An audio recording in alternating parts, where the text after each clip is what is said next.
Mm-hmm. Oh man.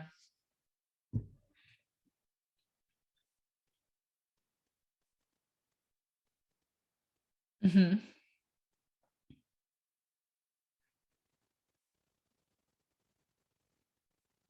Mm-hmm.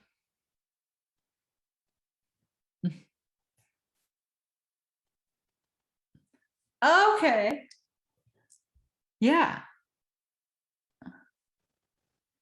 Like to read it in that output or whatever.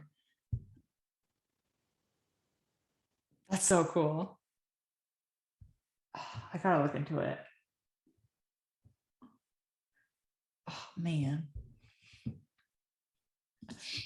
All right. All right.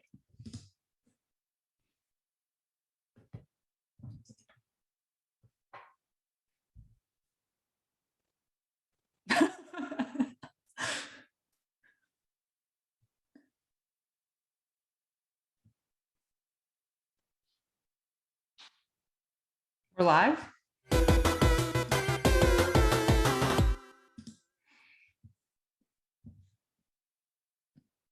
We're live on Slate though, right? Good evening. This is HNN. The Holotable News Network is you're not even remotely close to around the clock. Star Wars, Galaxy of Heroes, news, reactions, reviews, theory crafting, and more source. I'm Sir Georges, your host, and today we're joined by my distinguished co-host, Celiac Sarah. Hey, how are you? I'm good. How are you? Good. Good. Pumped to be back at it with you again. Same. Same. Are you pumped about the news that we have? Uh yeah, I think we only really have like two things. One thing? So Two? Fennec Shan's kit reveal, character is dropped, and then a content update. Yeah. Which doesn't have anything important in it other than some cat information. Right, right. And then we've gotten to experience our first couple territory wars under the new Yay! system. So let's start with Fennec Shan. Did you like the Okay. character in The Mandalorian? I did like her in The Mandalorian. Uh, So, yeah, I did too. I did yeah, too. I have been feeling like we were going to get her like since I saw her in The Mandalorian. Mm, Um, so it's been a long time coming, I guess. For me, did you yeah, think we were going to get her? I did not. I didn't know what they were going to do No. next. I mean, the most obvious answer would be that we were going to get Book of Boba Fett Yeah. characters. Yeah. But I didn't even know that was coming out this December. Like, I've just been so wrapped up Oh in yeah. the rest of life. Forgot that they were even releasing that this year. I I was getting confused with it because of I didn't know if it was coming first or if Mandalorian was coming first, Right, and right, I was like, something is coming. I'm just gonna wait and see. right, right. I still can't tell you which one's coming first. So if someone can tell me which one is coming first, I think it would Book be of Boba great. Fett is coming out December like 20th or 22nd or something. It's like Christmas-ish, Yeah, I yeah. think. Late December. Yeah. So that means she is probably the first in a list of characters for that show. Yeah, that's a good point. So we probably will get older, heftier, nice new shiny green armor Boba Fett. Yeah. That was so cool when he got his new armor in the show. I know. I know. And everyone was Fresh like, paint "Oh, job. you got to rework him in the game." And it's like, "Well, we could just get a new one. We have 5 Hans. We can have 2 Bobas." For sure. For sure. The new Boba Fett was so cool. We need at least 3 Boba Fetts. We need pre-armor when he was carrying the Tusken stick Okay. and fought that way. You remember that? Yeah. Yeah. That was so cool. Oh man. And then And then new armor with yeah. paint job. Hmm. And then we And then need whatever the one crime. we have right now. Yeah, the new show needs to have Crime Lord Ooh. Boba Fett. Hmm. Yeah, That's gonna be cool. I yeah. like it. I like it. So do you All want to read right. the kit? I do. I really want to read it because I know nothing. Uh oh, she's dark side? Yeah, she's evil. She hunts people down and kills them. Okay. Maybe this says a lot about my judgment of character, but she really felt light side to me in the show.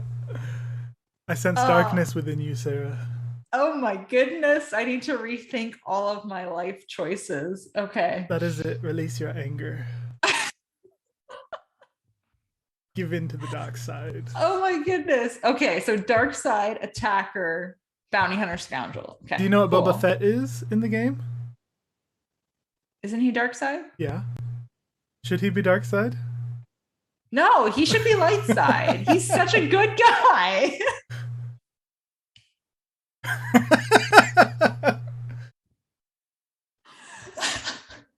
If we are taking anything away today, it is that my I don't even know what the word is here. My morals are Yes. deeply skewed. Uh, okay. So her basic ability, crushing strike, kind of gives me Padme vibes, which is like light side. Just saying.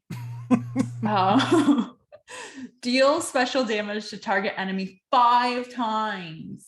If the target has no protection, this ability deals 50% more damage. If it's Fennec Shan's turn and she has seasoned veteran, she gains offense up for 1 turn. So seasoned veteran, she can ignore taunt and gains additional effects on her abilities. Okay.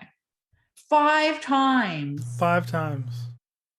I was going to say, imagine taking that against some like B2, B1 stacks and territory battles, but we can't use her. That's right, because she's dark. She would be on the side of the B1.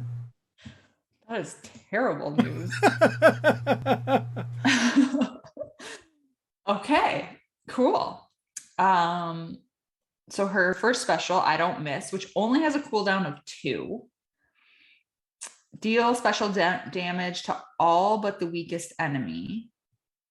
So kind of an AoE. Mhm. Then deal special damage to the enemy that was the weakest at the start of this attack. This damage is increased by 50% for each other enemy damaged during this ability. If this ability deals damage, the selected target is inflicted with armor shred, and all dark side scoundrel allies gain overconfident for 2 turns if they do not have it, which can't be copied or resisted. If all dark side scoundrel allies already have overconfident, instead all scoundrel allies gain overconfident for 2 turns, which can't be copied or resisted instead. Which, okay. So they reset basically their overconfident. So timer. the first time she gives it to all dark side scoundrels. Right. But then if all dark side scoundrels already have overconfident, they have to all already have it, and she's doing her second turn with this 2-turn cooldown, doing it again. Yeah. Then she'll give it to all, including light side scoundrel allies. Oh. So that's what that weird, where it says the same thing twice. Yeah, I was like, this is the same sentence. Right. It's almost the same sentence. Yeah, you have to read it a couple times to say, what are they trying to say here? Is this a typo? Okay. So this is for like Mando. Yes. Yes. Okay. If she has seasoned veteran, this attack can't be evaded and inflicts an additional stack of armor shred. So overconfident, they have 20% less defense, but plus 50% offense, plus 10% speed, and plus 15% evasion. That's pretty great. So she deals special damage to everyone except the weakest enemy, and then she deals special damage to that weakest enemy.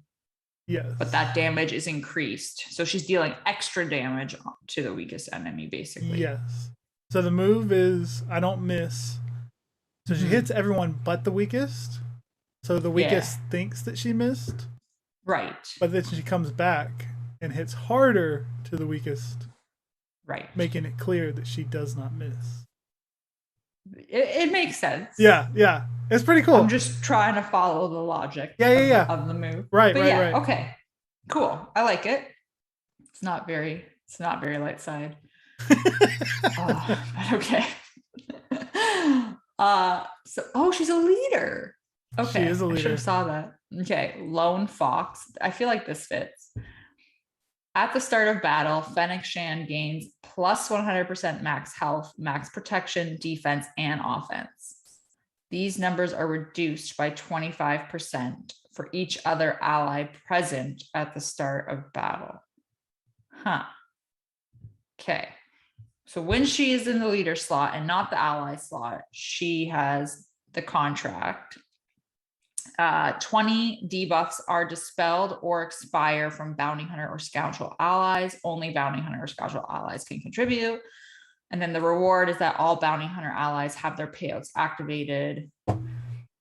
The usual, they all gain 20% defense and overconfident until the end of battle. Oh. So they will, okay. As soon as she hits her contract. Mm-hmm. Interesting. So this is very much a like underman type of lead. Yeah, so if you go into battle with a full 5, then her leadership doesn't give her any bonuses. She's just getting the contract. Right. So leadership doesn't help bounty hunters or scoundrels at all.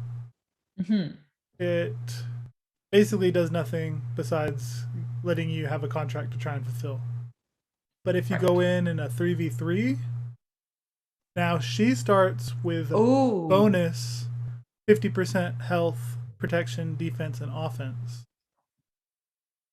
Yeah, I did not think of 3v3. Or if she goes in by herself, it's a full 100% health, protection, defense, and offense boosted. That is nuts to go in and solo something. I don't think it's enough. I don't think that's a big enough deal, personally. Like the bonuses that she would get for being solo? Yeah. Yeah.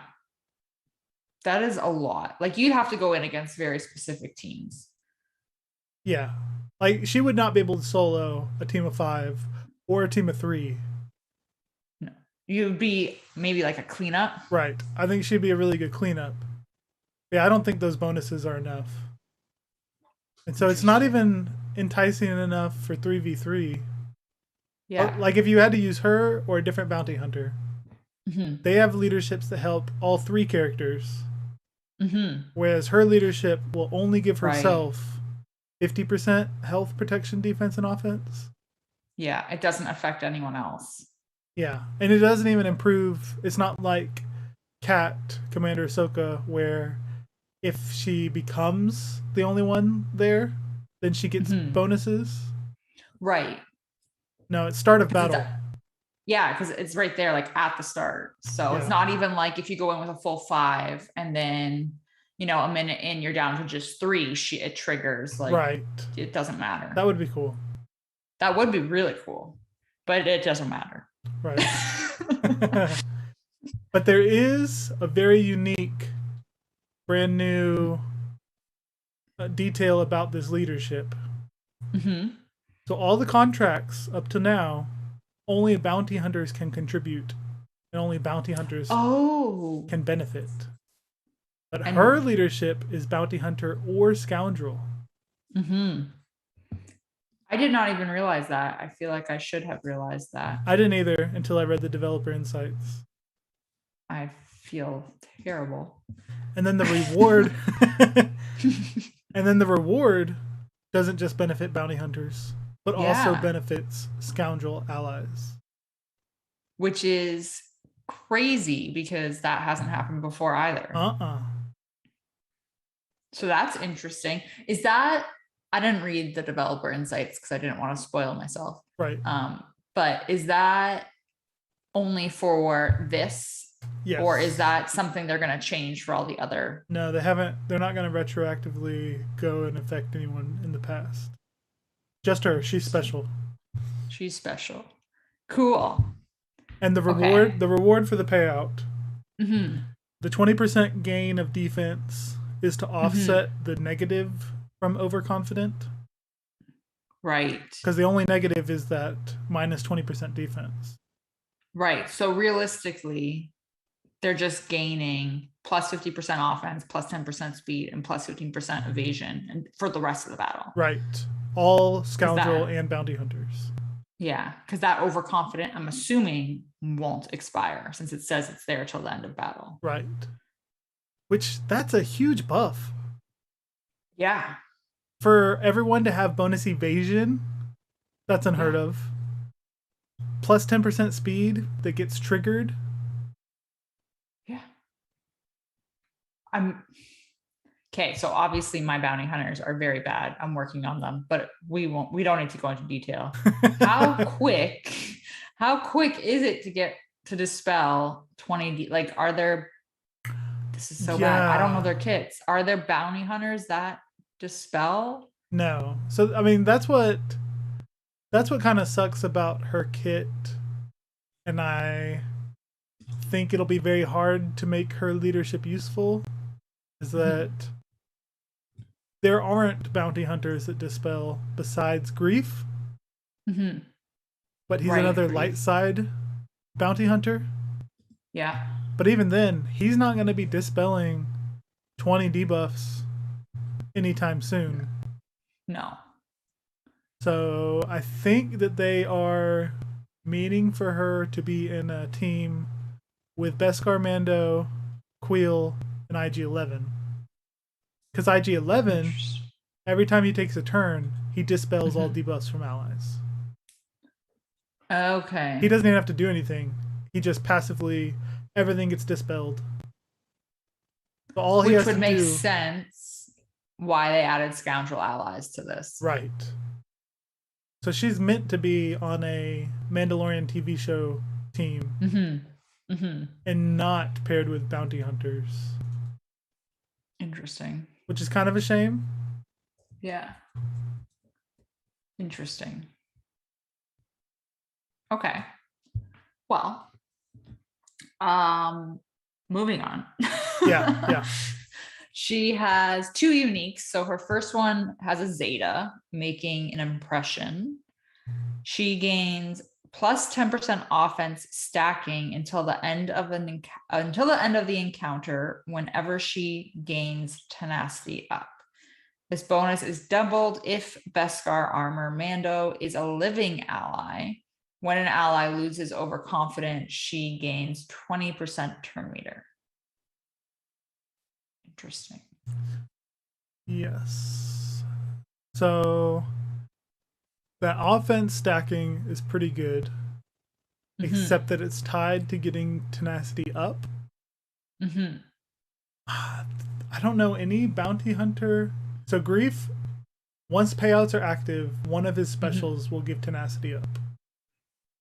But that's going to be way down the line and very rare.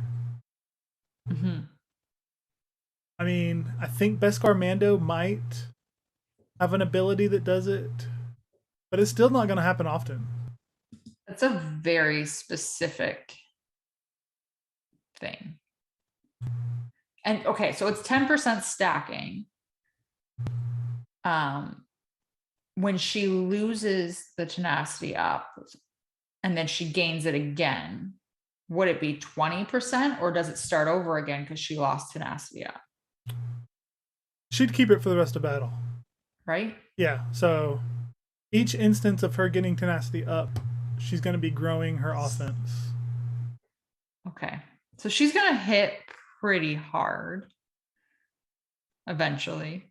If you include somebody that gives her tenacity up. Yeah.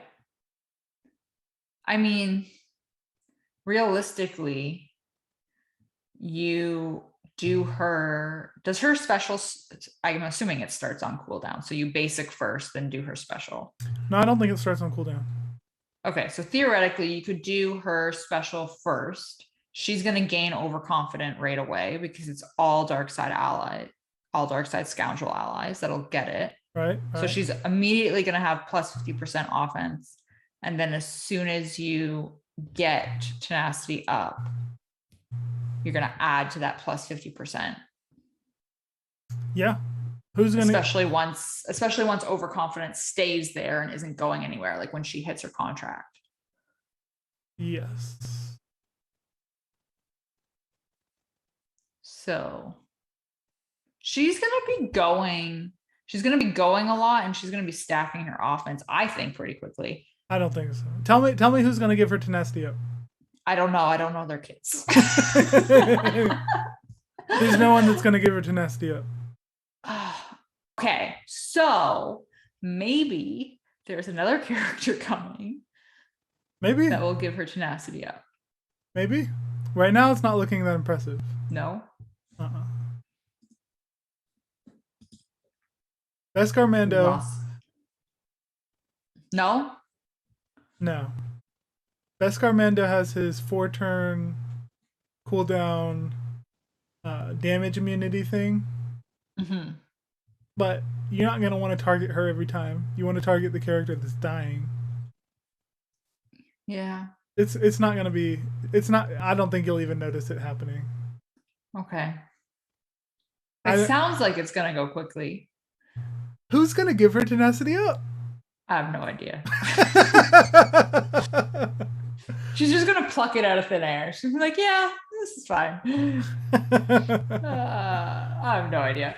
But now she will gain a lot of turn meter. The overconfident expiring, that will happen a lot. Yeah. Okay. Then what's her payout? So her payout, her second unique. So whenever she gets a reward from her contract, she receives plus 15% crit chance, plus 25% crit damage, and seasoned veteran until the end of the battle, which can't be copied, dispelled, or prevented. So until the end of the battle, she's also going to ignore taunt. Right. So once she gets her payout, that's the only way to get seasoned veteran, is to get her payout. So, right. Okay. So you have to get her payout. She gets seasoned veteran. Then she starts ignoring taunt, and her special will do 2 stacks of armor shred. Yep. Man. That's a lot. Yeah. I think it's a pretty good kit. Yeah. And she will do well with the bounty hunter teams, even though you won't benefit from her lead really, because her basic hitting 5 times will help, Bosk's lead, where you need to hit the weakest character 10 times, I think. She's going to do 5 of those 10. Yeah, she is. Or Django lead, where you have to damage a debuffed enemy 20 times. She's just her basic alone is going to do 5 at one time. Yeah. And then if you do a Bosk mass assist, she does another 5. So she's going to get it pretty quick. Yeah. She's going to be really helpful in making it first round of turns your team gets their payout. Which is insane. Yeah. I like it. So that's Fennec. And I think she'll be really good in Conquest. Yeah. Because that evasion bonus, stack that with that data disc that gives you 20% evasion and then turn meter when you evade. That's going to be nuts. And then now they're already at 35% evasion. I can't remember what note it was on, but somebody was saying they threw her on their bounty hunter squad. I'm pretty sure it was Bosk lead. And she took 1 turn and the contract was triggered. Yeah. So Bosk is going to get his payout or get his contract triggered so quickly. Yeah. That's crazy. Great. I'm sad my bounty hunters are bad. You should be. Build them up. They're I'm working great. on it. I love my bounty hunters. I'm working on it. I love my bounty All right. hunters. Do we want to go over the content update? There's not a lot in here. Sure, let's go over it. I haven't read it yet. There's really not a lot in here that is super exciting. I think the biggest thing that I wanted to point out, other than Fennec coming, is that Commander Ahsoka Tano shards are going to be available as bonus drops. That's crazy. Right? So it's going to be one day only on October 23rd and only on light side hard nodes. So not all light side, just hard nodes. It's only for one day? Only for one day. Interesting.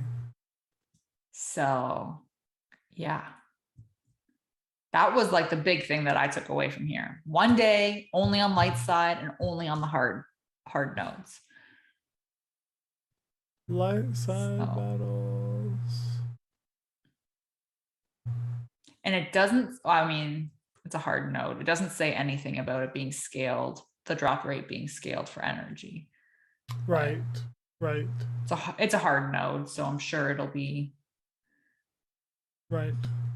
So they are really making it so that even without doing great in Conquest or spending your currency, every player is going to get these Conquest characters to 7-star.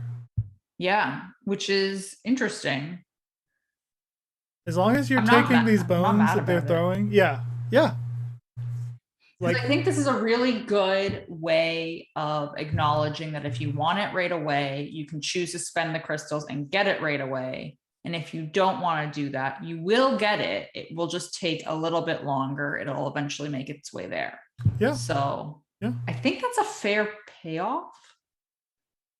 I like it a lot. Maybe. I think it's very generous. I think I'm very surprised that they're doing it. I think it's very generous too. I'm not going to bite the hand that feeds me. So I'm not mad.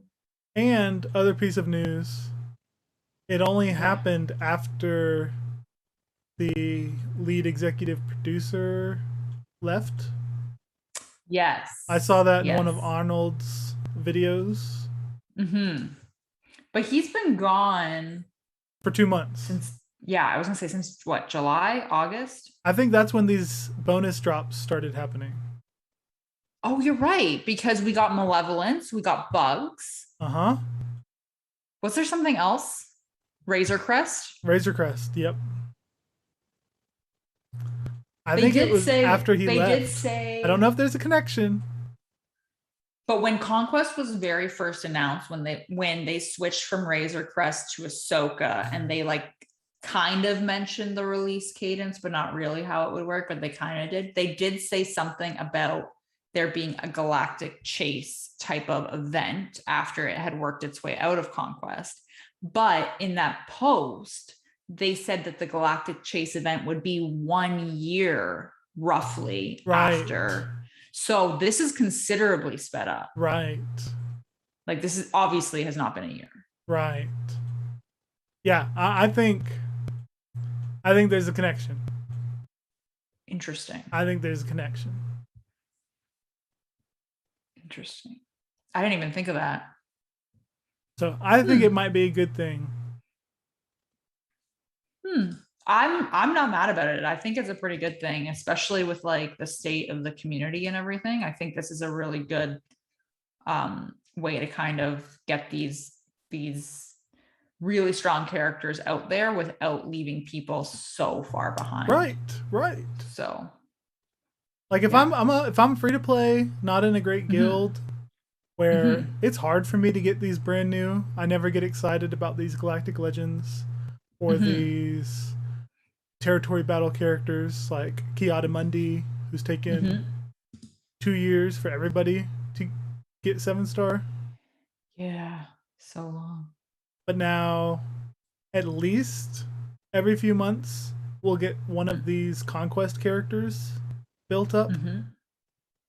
That's nice. Yeah, I like it. And it will inspire you to get the galactic legend that pairs with it. Exactly. Because who So you're wants, still, yeah, who wants Commander Ahsoka without General Kenobi? yeah, exactly. So that's a really good, I think this is a really good thing. I hope they keep doing it this way. I agree. So, yeah. Other than that, it's just a whole bunch of bug fixes that sound really boring. Yeah, I love bug fixes, but I don't see any cool ones. No, I don't see any cool ones either. Other than that, they apparently fixed the crazy super tanky Shock T from Dark Side territory battles. So we will see. They say that they fixed her. I guess we'll see next territory battle if that's true. So, Gotcha. yeah. Okay. That's all the news. That's all the news. So now let's talk about our first territory war set after these big changes. Yeah. Let's talk about this because you and I have very different opinions. What Okay, so tell me something you liked about the new territory war changes. I liked, and this has nothing to do with the territory war changes. This has everything to do with me. Pardon my ego. I like that I felt so confident in territory war this time. I knew what I was doing. I knew what counters to use. I knew what my roster was capable of. And I was like, this is fantastic. I think I set like 6 squads on defense and a fleet. And I did like 6 or 7 squads on offense and a fleet. And I was like, this is fantastic. And I was super like proud of myself for that. Mm-hmm. Other than that, I did not enjoy it that much. Okay, why didn't you enjoy it? Okay. I feel like they dialed the I don't even want to call it difficulty because it wasn't necessarily more difficult, but they just dialed the changes from like 0 to 100. And I can't figure out what exactly they did. The matchmaking seems very weird. Yeah. And Yeah, our two wars that we had, we were fairly even. Like I think we got sandbagged on the first one, but not by that much. But there have been tons of people that are getting matched up against guilds that have 70 million more galactic power.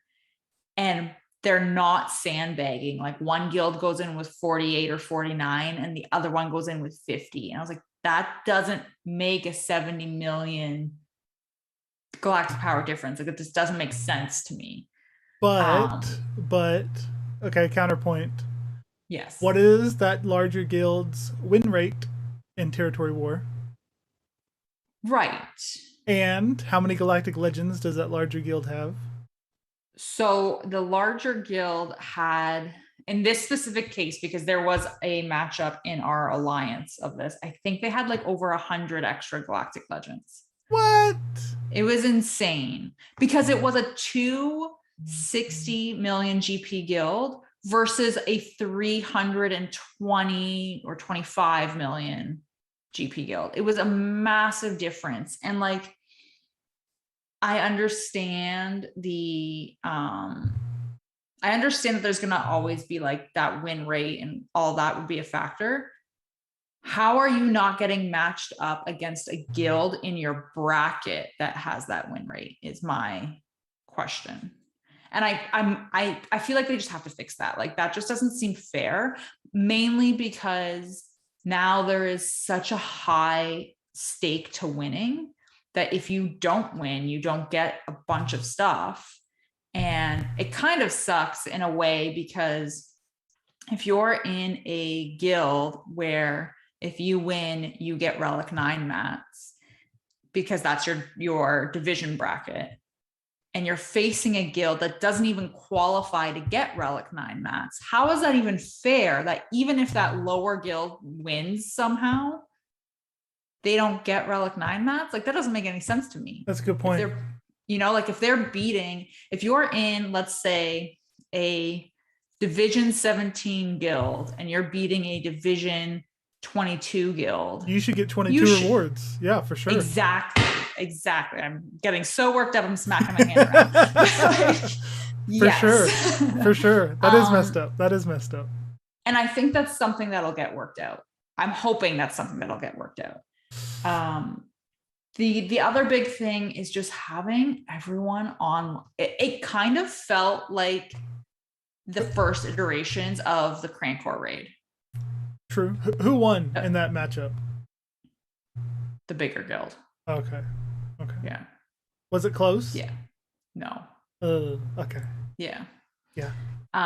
Messed up. It's messed up, CG. Yeah. And then, you have like all of these squads you have to go through, and you need everyone to kind of like constantly check to make sure that you're attacking and you're going through these zones. And you don't want to, from my perspective, from an officer perspective, and from an officer perspective that does not focus on territory war at all. Territory war is my time for my brain to turn off. Mm-hmm. And from that perspective, you don't want your guildmates to overextend themselves on offense early on, because then you're going to get to this point in the back wall where, we need that gas squad that you used too early, or we need your Kylo team and you shouldn't have used it in the first node because you went and used all 5 squads right away. Right. And that kind of makes it harder. It feels more sluggish, which I hate to say, but it is what it is. Yeah. What did you, I'm curious I know you enjoyed it, so I'm curious what you enjoyed about it, because maybe you'll change my opinion. Yeah. I don't think I'll change your opinion. It's not, I don't have any good reasons. So what I liked was that you have to set more teams. Yes. So it was kind of lame before how it didn't use a large portion of your roster. Yes. Especially now that we have 6 Galactic Legends, if I'm counting right. So 4 only needed 5 ground wins and 2 fleet wins. Mm-hmm. No, not even that. No. Not even that. 1 fleet win. Right. Yeah. So if every single person in your guild did 5 ground wins and 1 fleet win, that's a full clear. Mm-hmm. You guys are good. If you set 5 teams on defense and 1 fleet. Yeah. Which isn't very hard to do. And now in the age of Galactic Legends, you could set 2 to 3 Galactic Legends, still have 2 to 3 Galactic Legends.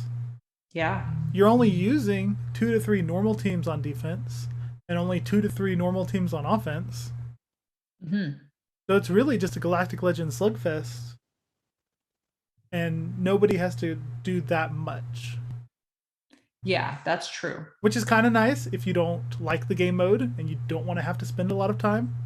Mm-hmm. Like, they are making you, the whole guild, spend more time battling. Yeah, absolutely. And my negative that I'll get to in a second is that the rewards didn't really seem better. Right. But staying on what I liked. So I like that you have to set more teams despite the extra time involved. Mm-hmm. So we had 38 teams that we had to set, at least for one of them.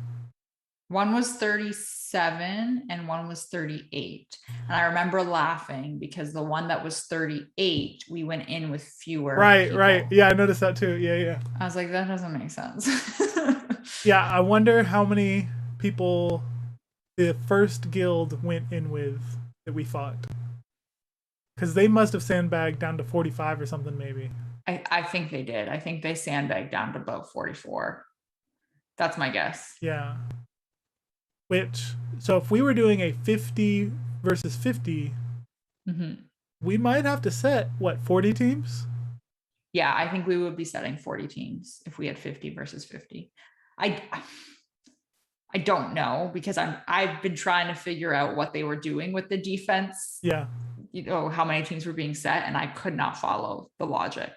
It just seemed so random with how many people were setting. So yeah, it'll take some time to figure out their new system. But so now every player in the guild, just from the mathematical standpoint of being even, everybody on our guild would have to set at least 7 teams with 2 fleet and be ready to defeat 7 teams with 2 fleet if we were going to full clear. Which is insane. Which I like. I think it was dumb how you would barely touch the depth of your roster before. Right. But now, a full clear is not a given. Now, by the time you get to the back walls, you should be having very little gas left.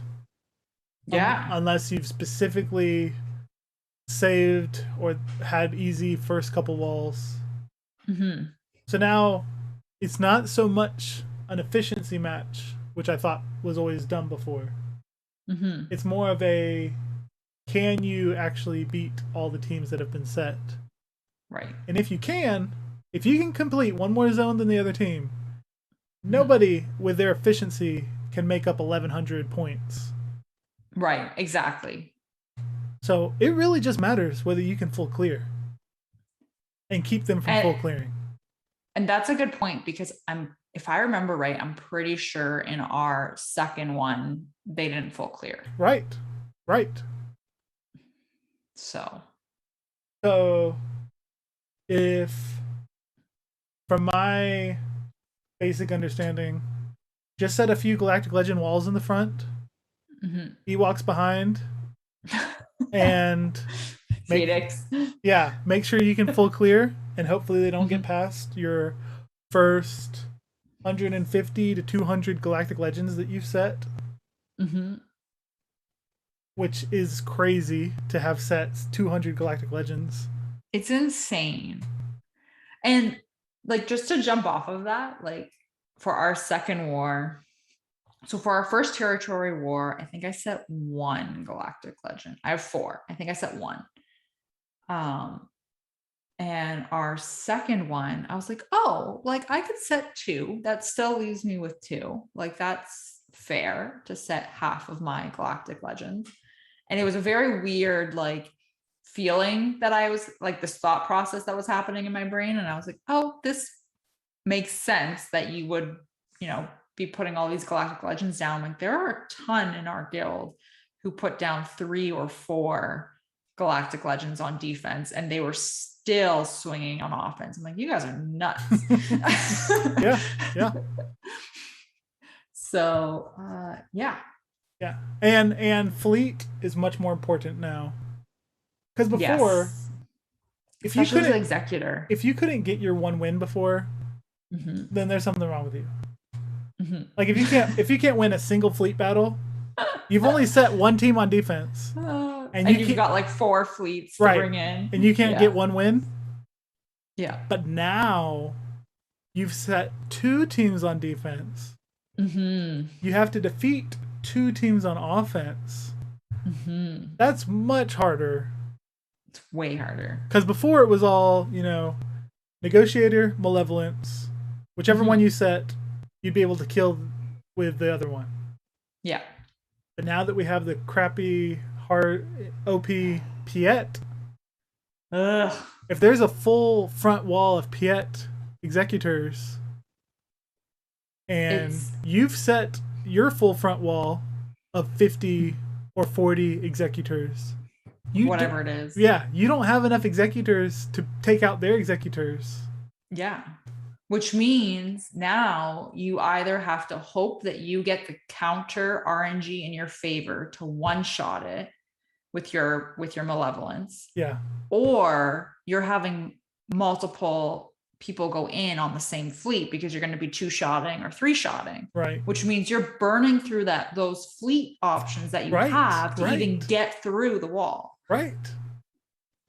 Because you've already got 2 teams on defense. Yeah. 2 one-shots on offense. Any extra, and you're digging deep because you got Executor, Negotiator, Malevolence. Maybe a Rebel fleet can do something. Right. And then now we're going down to Thrawn or Hux. And when you think about it, when you start going through all of those like capital ships and your fleets, you will actually, if you take in a full fleet, you're going to run out of ships before you run out of capital ships. For sure. So now you also need to know, how many ships can I afford to not take? Like, how many do I actually need to get this win? Right. In case I need to clean up. Right. So yeah, I think the added teams is a welcome change. Mm-hmm. It'll be less, hopefully it shifts territory war less about being nitpicky on efficiency and more about how well your guild can clear hard to beat teams. Mm-hmm. Yeah, I agree. So, because like before, I think you mentioned it last episode. Mm-hmm. It'd be rare if we ever didn't clear. Yeah, exactly. And I think that's the way it was for most guilds. Yeah, and it was just an efficiency war. Right. But now I think the norm will be not clearing. Don't clear. I totally agree with you. I think that will be the norm. Because in our 2 wars, was it that we didn't clear the first one, but we did the second one? Yes, I'm fairly confident. And we lost that first one because we didn't clear, and I think they did. Mm-hmm. Yeah. Yep, that's exactly it. That's right. Yeah. I think that's cool. I'm sure I will like come around to it and get used to it. It's just, and like the matchmaking will even itself out, like you were saying, yeah, especially hopefully with that win-lose rate. But yeah. And before, officers probably only wanted people to get their 5 wins and not to try and overextend. Mm-hmm. But now, even though it requires a lot more participation, everybody's got to come up with 7 wins to do their part. Yeah, exactly. And you really feel it, like from an officer standpoint with this, like you can really see where the like quote unquote carrying is happening. Right. And I totally understand if you have a smaller roster, and I think that factors into part of your plan overall as a guild. Like somebody who has 4 million GP or 5 million GP isn't going to be capable of the same things as somebody with 9 million, right? Which we have in our guild. We have guys with 5 million and we have guys with 9 million. I don't expect the guys with 5 million GP to do the same things as the guys with 9 million GP. And that I think is also going to be a learning curve, because exactly what you said, it's not about going in and only getting 4 ground wins anymore. Right, 4, just 4, yeah. So, or 5, whatever it was. I think you're right. I think it was 4. Whatever it was. 4. It was definitely not more than 5. Yeah, 8 zones of 25 teams. Yeah. Yeah. So either way, like that's also part of the learning curve is learning what you can expect from people of different roster sizes. Like reasonably expect you know. Right. Well, hopefully that will factor, because now that all that factors in to the number of teams that need to be set. Mm-hmm. So if you do have 4 million and 9 million players in the same guild, it'll balance out to an average of 7 million, 6 million. So you should set less teams hopefully. Yeah. So I would think that there would be like a case where, people who can afford to set instead of, if someone's setting 4, somebody else would be expected to set 6 or 7, and kind of pick up. I think that's going to be the biggest thing. It's just picking up and helping everyone. Right. So it's a learning curve. And I know like everyone's going to learn it eventually. It's always harder at the beginning. Now, what I did not like was the rewards. Yeah. So we lost and won. So we got to see what both were like. It's rough when you lose. Yeah. Oh. I didn't really see a difference in either set of rewards. So did you notice that they changed that chart for the rewards? So when we first were looking at it, it originally had for like the core gearbox and the relic 1 to 7, it originally just said 1. So it looked like everyone got it no matter what. And now if you lose, they changed it. They updated the graphics, so it was wrong. You're right. If you lose, not only do you lose out on the Relic 9 mats if you qualify for that, and some arrow mags, you lose out on Relic 1 to 7 material, and you lose out on the core gearbox, which is all that stun gun, stun cuff stuff that we all want because everybody wants it. So, right? So, yeah. So it's like it's a little bit harsher if you lose. Right. So losing is horrible. Exactly. you haven't gained anything since before the update. You just have to fight twice as much. Exactly. And the arrow mags, who cares if I get 1? Who even cares if I get 3 from a win? Arrow mags are everywhere. This is the thing that I think is what's going to end up happening is exactly what ended up happening with arrow mags. I should open my game and check. I have so many arrow mags because that's not the bottleneck. The bottleneck is the counterpiece to them that you have to craft yourself with your gear. Right? Yeah, all that. It's going to be the same thing with the droid brains we're getting. We will eventually have them in other areas of the game because that's what they did with arrow mags. So eventually we're going to have tons in our inventory and they're not going to be the bottleneck. The bottleneck is going to be that other piece, whatever it was that they announced, that we have to craft. That's where we're going to be struggling to get these Relic 9s on our roster. Yeah. So I place high in the challenge rancor. Mm-hmm. So even though I don't get any extra amount now. Yeah, because it's flattened. Which is dumb. I'm sorry. So stupid. Taking my 0. Screw you, CG. I have 300. Sarah! I'm sorry. I shouldn't laugh. 324. That's how many you have? I have 324. Oh, so that's 16 characters that I'm waiting to Relic 8. Mm-hmm. Relic 9. Hold up, I was looking at the wrong character. Let's see. I want to see what I have because I'm curious. So yeah, you need 20 to get from 7 to 8 and from 8 to 9. So that's 16 upgrades that I only have 3. Let's see, I have 4 Relic 8. Mm-hmm.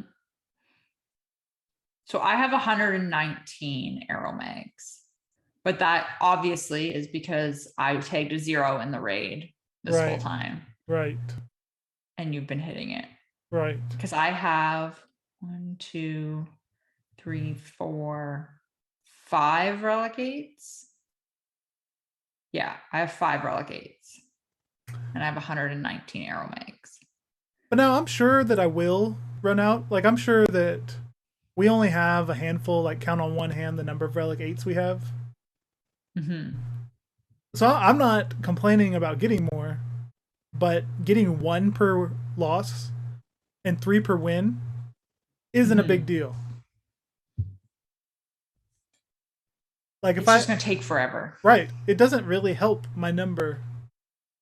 My guild loses for a month and I end up with 4 arrow mags. Yeah. Or my team wins for a month and we only have 12. After a whole month, we don't even have enough to do one character, one upgrade. Yeah, because you need to be in the very top bracket. That's stupid. That's stupid. So it's gonna be a slog to get to Relic 9, and you're gonna have to be so careful and like choosy on who gets it. And even worse is the stupid droid brains and whatever else they talked about. What's the counterpart called? Droid brains and Gearda keypads. Right. Keypads. I forgot. So we get the droid brains in Territory War. But we don't get the keypads. Right. The keypads is what's going to be the bottleneck. You watch in. They take a ridiculous amount of gear. Yeah. And like, let's give it like 6 months. We can compare how many droid brains to keypads we have. Because, okay, so let me look at a Relic 8 character because why not? So we need. Oh my gosh. So three gear to keypads equal 50 of that gear 12 plus. It's nuts. So you need 340. Okay. But to put this into perspective on the keypad thing, yeah, I have 119 arrow mags, which is like the reward that we get. Like that's the one. The bottleneck piece, the impulse detectors, I have 47. So I basically have almost 3 times as many arrow mags. And that's just going to go up for me now too, because I'm personally going to be getting more than I was getting before. Right. So the impulse detectors and the keypads are actually going to be the bottleneck here. So, oh my gosh. For a single upgrade, yeah, of 8 to 9, yeah, you need 20 Gearda keypads. Right. The gear that you have to turn in is the Gear 12 plus. The stuff you don't want to turn in. Right. Hard to get Gear 12 plus stuff. The furnaces. So to get 20 keypads, so this is just one upgrade from 8 to 9. Mm-hmm. You have to turn in 310 gear salvage. That is insane. 310 gear salvage just for the keypad. Not counting the impulse detectors that also you need 20 of. Because yeah, when you think about it, or the Zen Biddle cards that you also need 20 of. Yeah, you have to craft the gear for the impulse detectors, the Zen Biddle, like all of that stuff. 310 Gear 12 plus pieces. I don't want to think about it. I'm never gonna R9 somebody because I'm gonna be too For scared. real? I'm gonna put it on the wrong person. For real. Except for when I do it to BB-8 because that's gonna be funny. That's stupid. That's stupid. That is the worst gear crunch I've ever seen. They gotta do something. Like, that is worse than having to come up with 6 stun guns.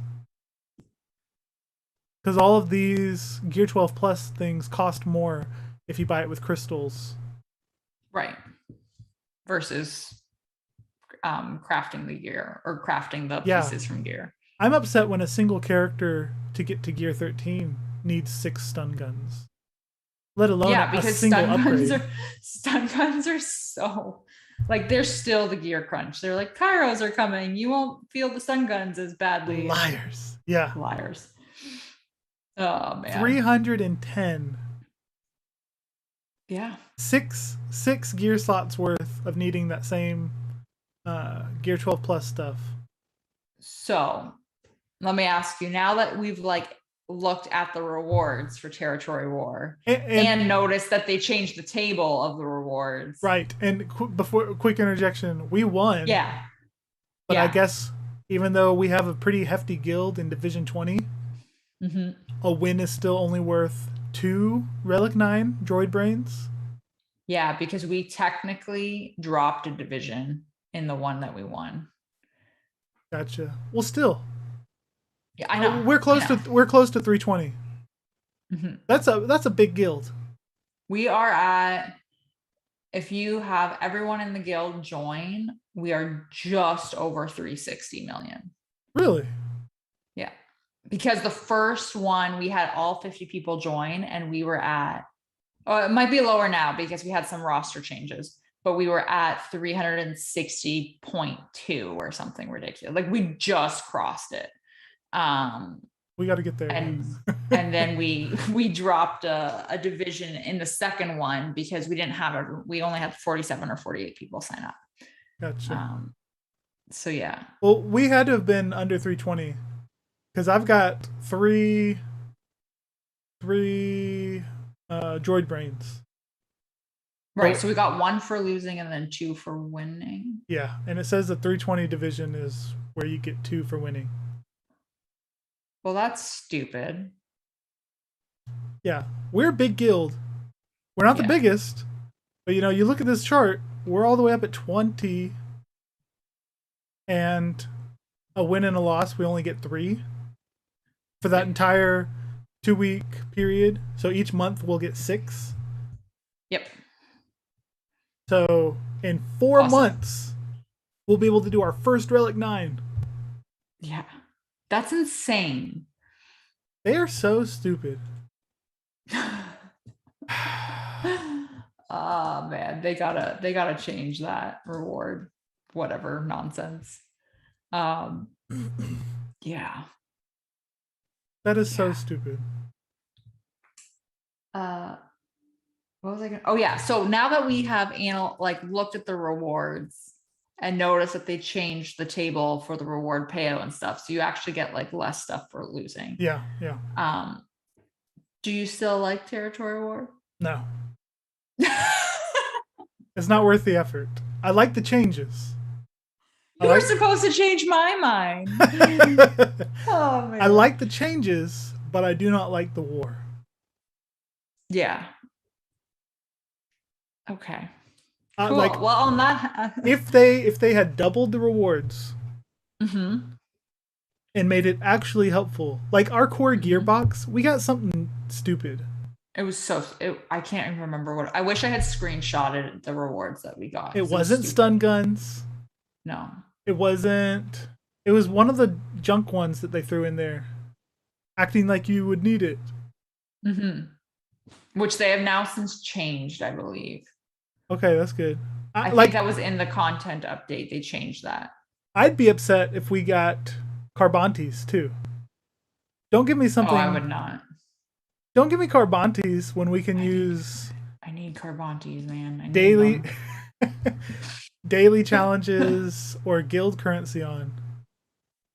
Okay, so this is what it was. It was they had the Mark 9 biotech implant component salvage was in there, and they are replacing it to have the Mark 8 biotech component salvage, which makes sense because I don't know about you, but like Mark 8 is the one that you need. Like Mark 9, you do need it, but not nearly as much.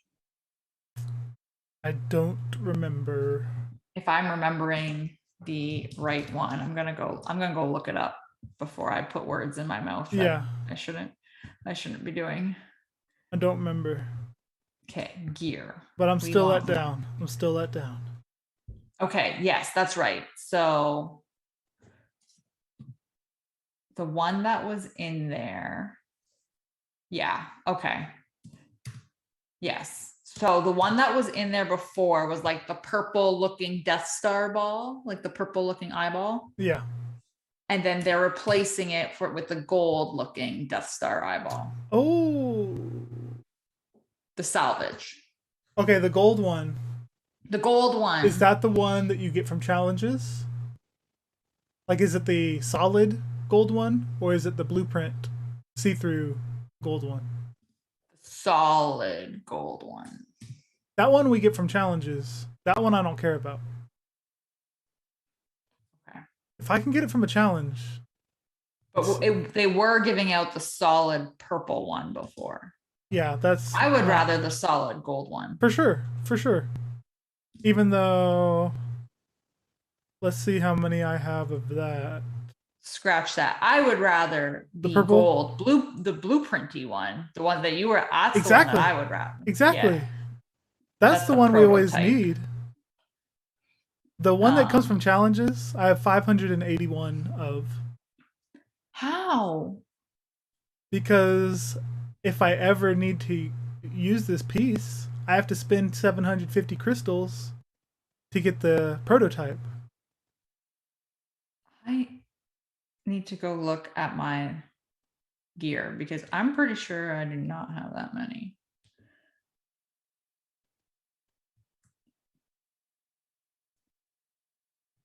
Okay, I literally just looked up the gear and where it was, and now I can't find it. Find one of your gear 12s. No, your gear 11s. Your purple gear 11s. Okay, I got tons of purple gear 11. And then we got tons of that because we do bad things to our roster.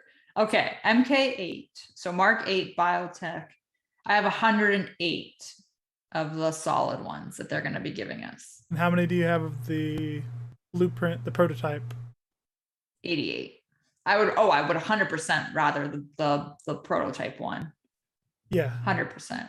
Who needs a Mark 9 eyeball? Like, is that a gear 11 person as well?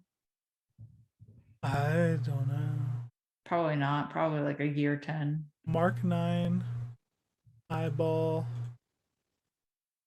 Is that purple? Or is it going to be gold? Purple. It's a purple piece. So that's the weird thing to me. I'm like, if it's a Mark 9. Right. I think that is one of the special damage gear 12, gear 11 pieces. It's super rare. Like until. So that's why they're replacing it. General Kenobi and Commander Ahsoka. I haven't used it in months. That's why they're replacing it then. Like I've got plenty of that just because it's so rarely used. Because hardly anyone uses special damage. Mm-hmm. Yeah, so that makes sense. I still would rather the blueprinty looking one. For sure. For sure. So yeah. Well, on that really happy note, do you have anything else you want to add about Territory War? Up the rewards. Yeah. It's still lame to put that much effort in. I think it would be great. Okay, this is what I'm gonna say, and then we can move on. I think it would be great if for those gearboxes and stuff where you're getting 0 if you lose, just make it so that everyone gets 1, and then if you win, you can get an extra 1. Yes. Yes. Because then everyone is still progressing, but you're progressing faster for winning. You're still progressing faster for winning, but everyone is still progressing with that core gear. Yes. Particularly the core gear. Make the rewards and throw in some crystals. Stop being stingy. Throw in some crystals. Stop being stingy. Make the rewards half of what a territory battle is. Mm-hmm.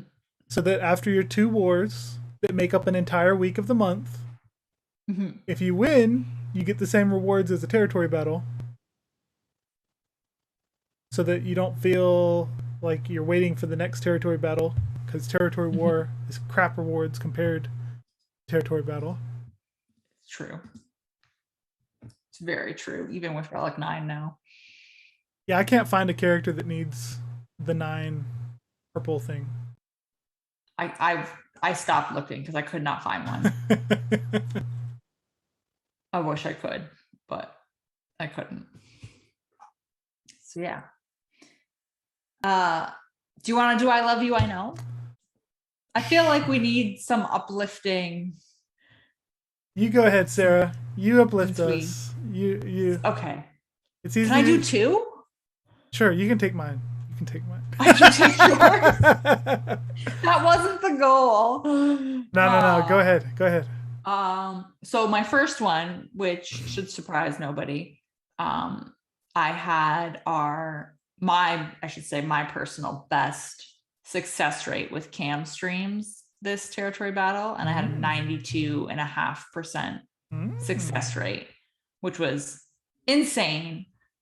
Loved it. Like it's the best part of light side territory battles for me. I'm a little sad that we did all of our cam in one phase, because today was very like, oh, okay, cool. No cam streams. So anyway, but that was pretty awesome. And then my second one is that I made Kyber in Grand Arena this last season. And this is gonna be so embarrassing. I haven't made Kyber in I don't even know how long. Okay, I'll tell you how long it's been. I have not made Kyber. It has to have been at least a year and a half. I got that Kyber combatant title. Yeah. Like I took a screenshot of it and I was like, is this new? And everyone was like, no, like this is old. I'm like, oh, okay. Like I just got it because I don't try. So anyway, I only lost 3 rounds in the whole Grand Arena season, which was awesome. I was so pumped about it. And I guess now I have to do 3v3. Very nice. Take that enthusiasm into 3v3. Conquer I'm gonna take it into 3v3 and see if I can make Kyber in 3v3. Exactly. Conquer that. So we'll see. This is a very new territory for me. It's I don't know what's wrong with me. This is why I kind of like territory war, because I felt so confident going into territory war. Nice. You also got to do your battle on a stream. I did. So I did make Kyber. I had tons of help from Solo Base and Zareth, which was really, really fun to stream with them. So basically they made Kyber. No, they were super helpful. I won. I don't know if you saw, I won that battle by 1 banner. That's awesome. I didn't watch it to the end, but he hadn't attacked. I didn't know until the next day. Gotcha. That's awesome. I won by 1 banner. I was like, oh my goodness. Yeah, so that was a ton of fun. Super tiring. I was up until 4:30 a.m. or something insane. Nice. But so much fun. They're good guys. So yeah. Very nice. Yeah. You have to have something that you love, because I can't hog it all. So I like the Conquest game mode. Pardon me? I didn't say anything. Whoa. I like Conquest. It is fun. I still disagree with making you spend crystals to progress and get all the feats. That's not cool. But now that I've come to terms with that and I'm moving on, it is fun trying to be efficient. I guess kind of like with Territory Wars, how you don't get the full clear every time. Mm-hmm. It's fun now that you have to work hard to full clear the Conquest. So I'm looking to do it even more efficiently this time. I know my Night Sisters are winning in Sector 2. Nice. Much better than they did last time. Mm-hmm. Yeah, I'm excited for the new season. Yeah, because this is the last time this one's going to run. So it's all old news if I talk about strategies and whatnot. This is the last time you get to do it. Right. But next time, I'm probably going to be eager to get through as quickly as I can. Yeah, make a guide maybe. Yeah. I like it. Mm-hmm. It's fun. So this one, I'm going to be playing catch up on, because it started literally an hour after Cam started for us. So Cam was kind of a detriment to me for that. Yeah. But it's fine. Like I'm just going to do more refreshes earlier on. But yeah, the puzzle is just so much fun. I'm really happy you're enjoying it. Yes. This makes me so happy. It is fun. It is fun. Yeah, and like you said, this is the last one, and I think they're gonna listen to us and hopefully make it better for the next one. What if new Boba Fett is, because there's not a Galactic Legend. Yeah. They're not going to come out with a new Galactic Legend so soon, I don't think. No, I don't think so either. So it won't be somebody that can be paired with a new released Galactic Legend. But what if it is the new reward is going to be a Book of Boba Fett character that will incentivize people to spend crystals on the game mode?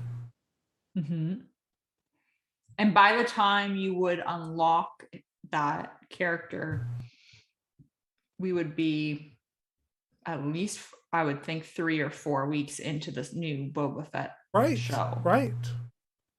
The timing would work out well. Yeah. That would be interesting. I was thinking it would be a ship, but that would work really well timing wise. Yeah, for sure. The comments are funny in the chat right now. I should see. Yes. It is nice to get a new meta tune for less than 2,000 gems. It is. Which is why, like, also I'm surprised they're doing the Galactic Chase stuff with them. It's very generous. So, like, they want to get these characters in your hands. It seems.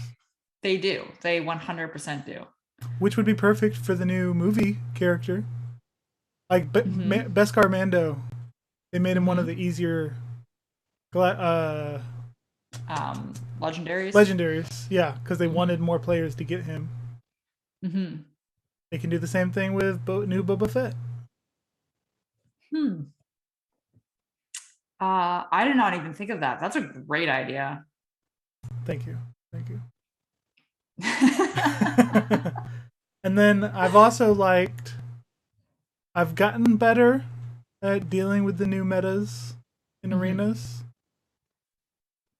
I still think it's dumb that you can't beat them without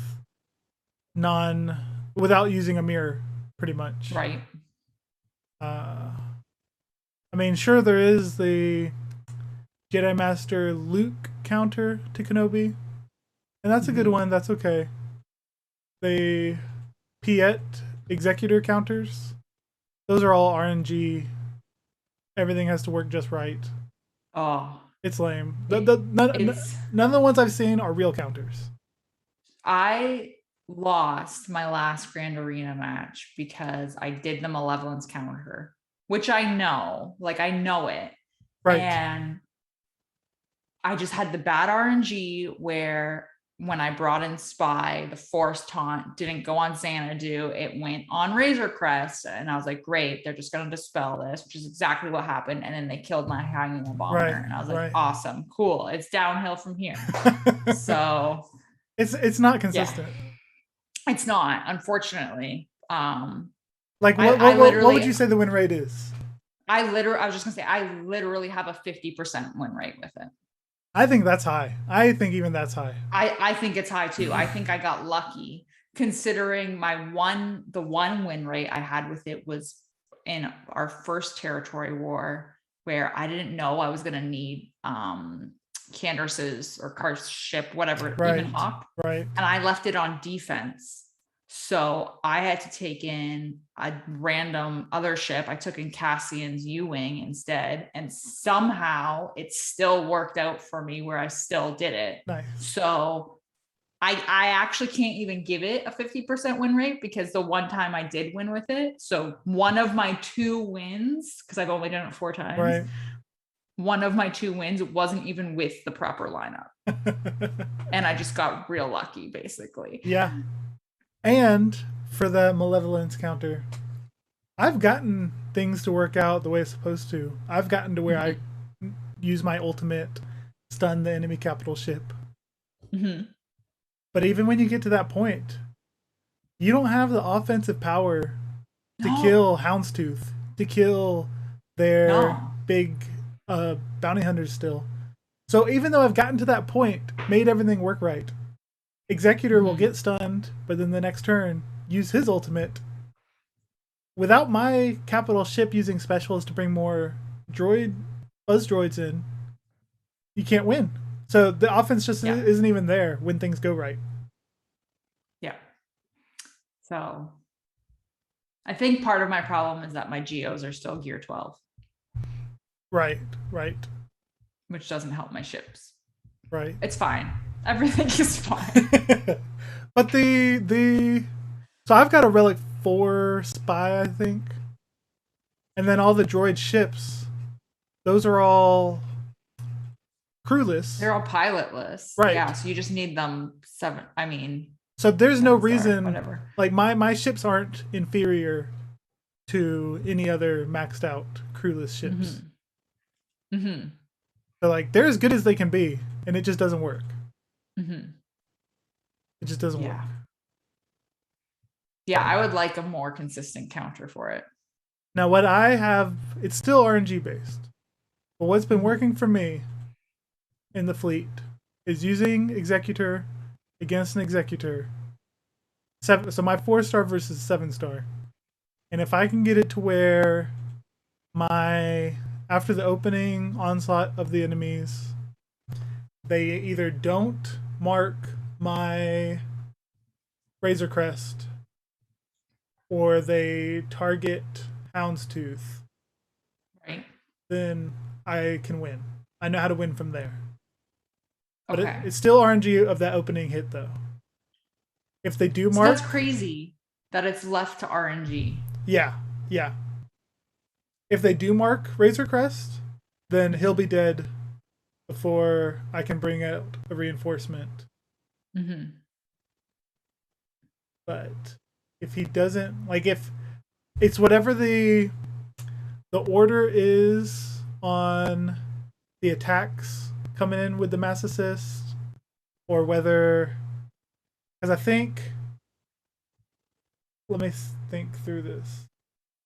So I think the mark happens if Razor Crest... If your ship has... what's that debuff they give? Breach? Breach, there you go. Yes, that's right. Yeah. So the order has to be that their Xanadu blood will breach my ship first. Then their Razor Crest will mark my ship all in the same mass assist. But if the basic doesn't breach from Xanadu blood, then I can win. But if it does... Or if the Razor Crest hits first, before the Xanadu blood will do breach, then I can win because I'm not marked. But if it's the other way around, it's impossible. It's a for sure loss. That's so much RNG. And I actually want to get rid of the enemy Razor Crest first. Because once you get rid of their Razor Crest, the specials won't inflict breach anymore. Right. Yeah. So that's the only way to get ahead in the race to getting enough breaches. Yeah. Is to get rid of Razor Crest. Yeah. Oi. Yeah. Yep. Yep. Well, yeah. Well, didn't you have a second one? A second one you wanted to mention? I think I did it. It was Cam. It was Grand Arena. Good. Gambit Fight Night is 3. We're having a great week in Galaxy of Heroes minus Executor. I was gonna say, was that our positive section because it derailed? Okay, I'm doing a battle right now. Okay. And I got marked, so I'm screwed. Nothing I can do. Right off the get-go, you're marked. Before my capital ship gets to take a turn, my Razor Crest is going to be dead. Nothing I can do. That is insane. So if you hadn't gotten marked, it would go the other way. Yeah. I've got the strategy to where I could win. But now it's impossible. I might as well forfeit. That's wild. It's stupid. This is not. This is why I think that they should put another ship out, because I feel like we need something that does something here. It's supposed to be a strategy game where you're rewarded for strategy. I feel like leaving this up to a coin toss just doesn't make sense. A coin toss of a mirror too.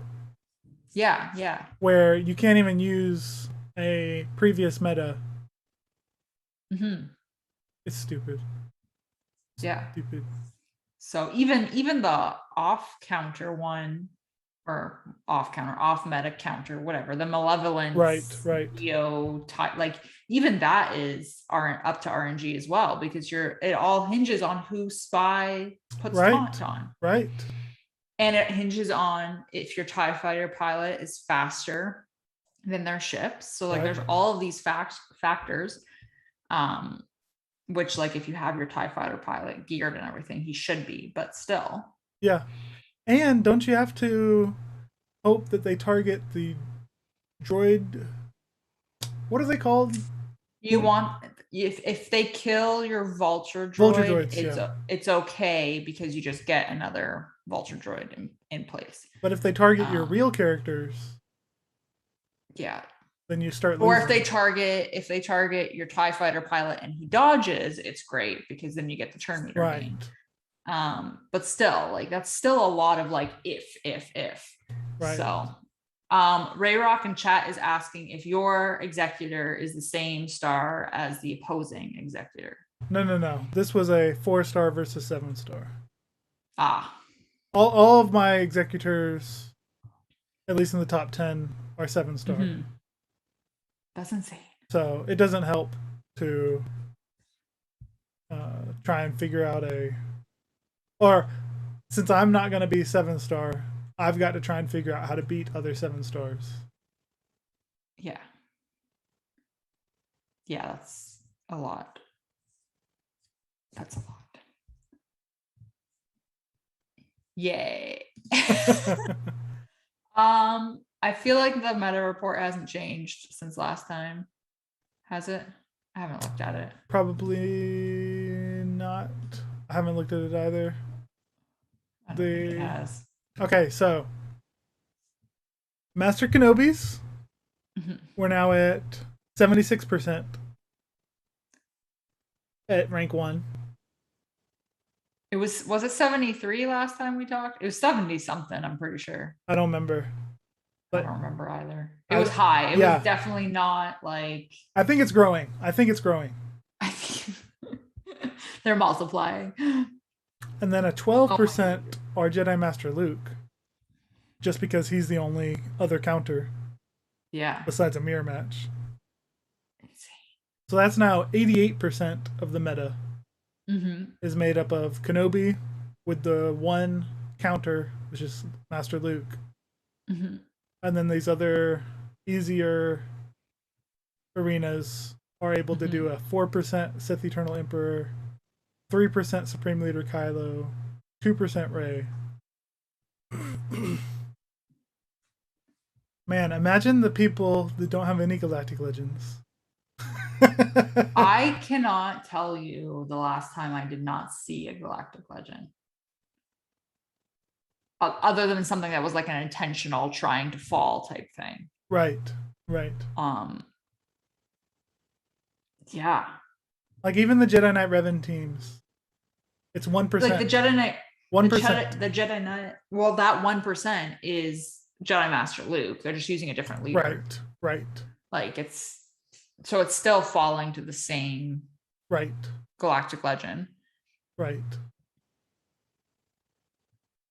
And then for the fleets,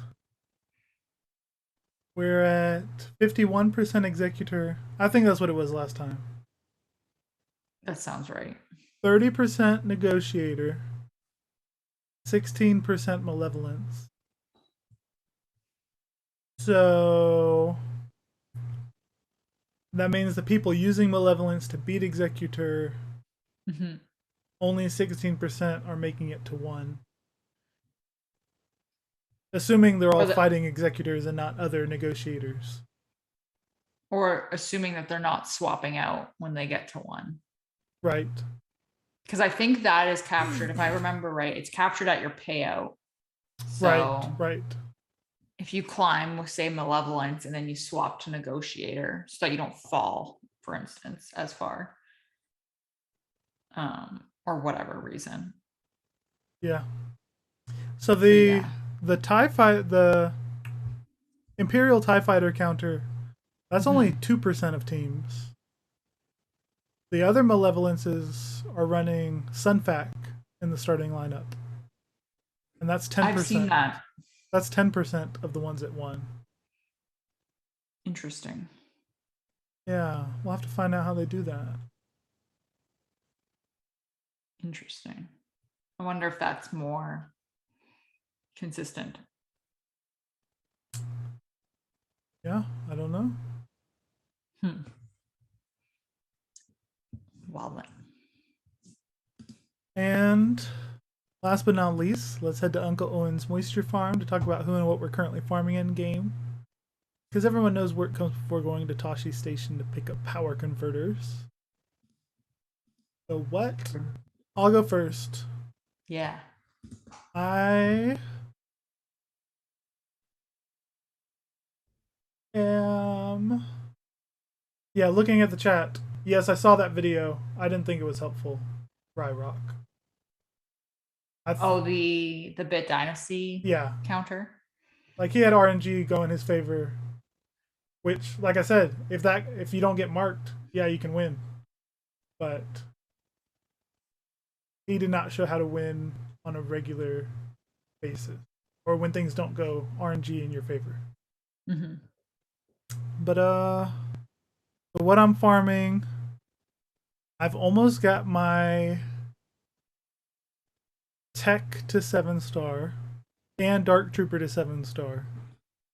Nice. They're at 68 and 78 out of 100. Nice. So once I get them up, I'm hoping to have Dark Trooper flesh out maybe a second Imperial Trooper team.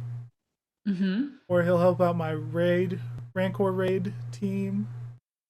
And then I want to try putting Tech in place of C-3PO in the Rey Rancor team raid team. Okay, yeah, in the P1 squad. Yeah. Mm-hmm. So I'm really hoping that'll happen soon. They seem to not drop now that I'm getting closer. Did you upgrade them from 6-star? Yeah. See, that you shouldn't have done that. Like, I'm just wanting a couple of those days where you get 4 out of 5 drops. Yeah. Just give me a couple of those. And you'll be set. Yeah. You know how you get them. No. I will not give in to your superstitious ways. It's totally accurate. Like, scientifically proven. Did you get any full pieces from your Rancor drops? Honestly, I haven't even looked at the rewards. I just hit claim. Okay. Because you said you were getting full Chirotechs down at 30. I don't think so. I'm pretty sure I posted it. Once in a 6-month period, maybe. I did look at the one that we got literally the day after we recorded or something, and there was not any full pieces in that one. But I haven't looked at it since. I'm gonna look at it, and every time I get a full piece, I'm gonna tag you. You should. Please do. And every time I get a full piece, I'm gonna tag you. Okay. It hasn't happened. It hasn't happened for me. We can have a contest. Yeah, let's do it. Let's do it. Okay. Oh man. What else? Is that everything you're farming? Are you farming anything else? No, that's it. That's it? Yeah. There's nothing else left for me to farm. Lord Vader's so far away. He is so far away. It doesn't even matter. Man.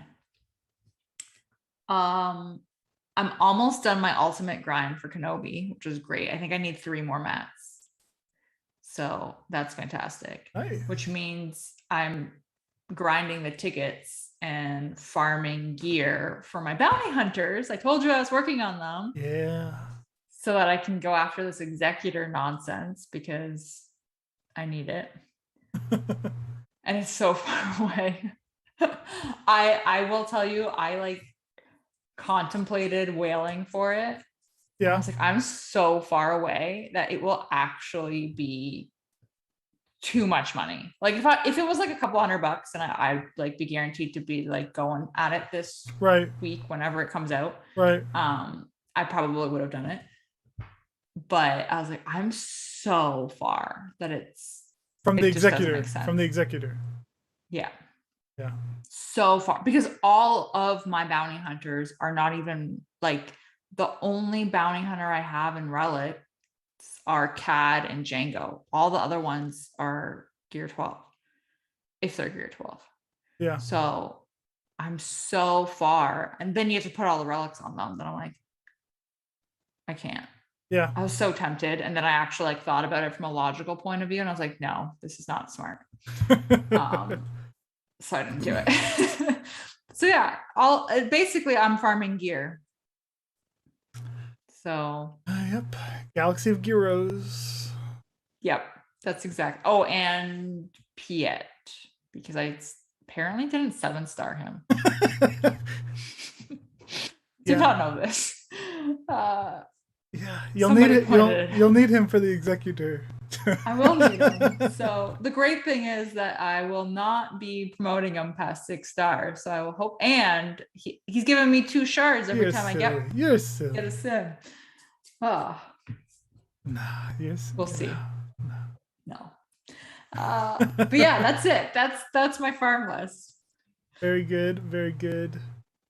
Well, that ought to do it. Thanks for joining us this week, Sarah, and everyone listening. Thanks. Been a pleasure. We'll see what we have